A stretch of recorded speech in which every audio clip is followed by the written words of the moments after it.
this is one of my first clients who came back and wanted a bob. So let's say your hair is too long and you still want that short bob, you still want that short angle. So I'm going to show you how to do that if your hair is too long and you don't want to cut your hair.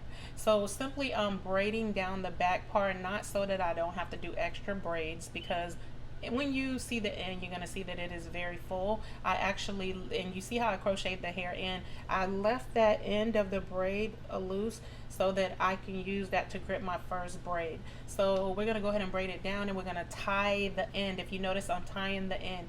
With my braided bobs, I do the plait a little bit tighter. The plait is a little bit tighter so that it can bend under, and I tie the ends. If you see down there, you'll see a little string, and that's just hair, and I'm using the end of that to just tie each braid because I don't want it to unravel, because when you bend it, like when you do your bob, you want it to be able to bend. You want your bob to bend in, and so, or at least I do. And so that's what I'm doing with these. If you see the bend, I'll check every now and then just to see it. That's just for me. I know that my braids are going to bend in the end. It's not, I'm trying to see if they bend. I just typically just do that. Just I'm sure other braiders do that as well. And so I'm peeling these off. I'm not parting them in squares. They're just peeled, and I'm plaiting them down, and I'm doing the same thing. I'm just tying them on the very end. You'll get used to tying the ends. It's very easy. Once you're down at the end, you're just using a little piece, a little strand to tie it.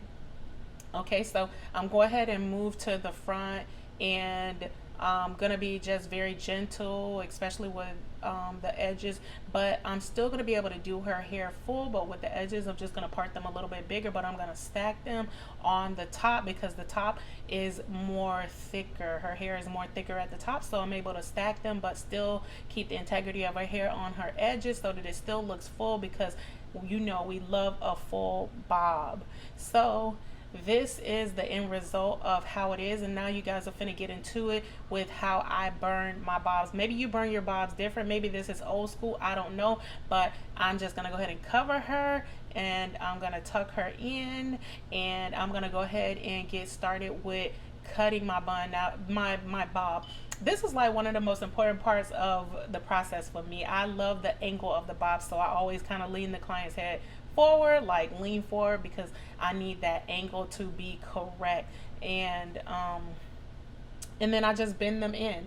Once the end is burnt, it melts off, and I just rub it with my fingers and I bend it in. Now maybe you use a tool, maybe you use a different process. I noticed that some of the tools that they use that are kind of like scissors, they're like hot scissors, that they leave pointy ends on the side, and that's what I don't want. I want mine to have like a ball type end to them, but maybe you know a different way to do it. So at this point you can do something different. You can use the technique that you actually use to do your bobs.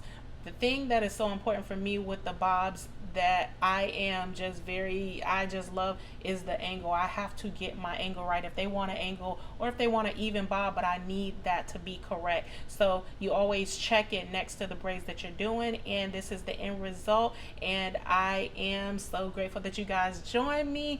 Thank you guys for joining me, and I will see you guys soon. This is Clarice. Bye.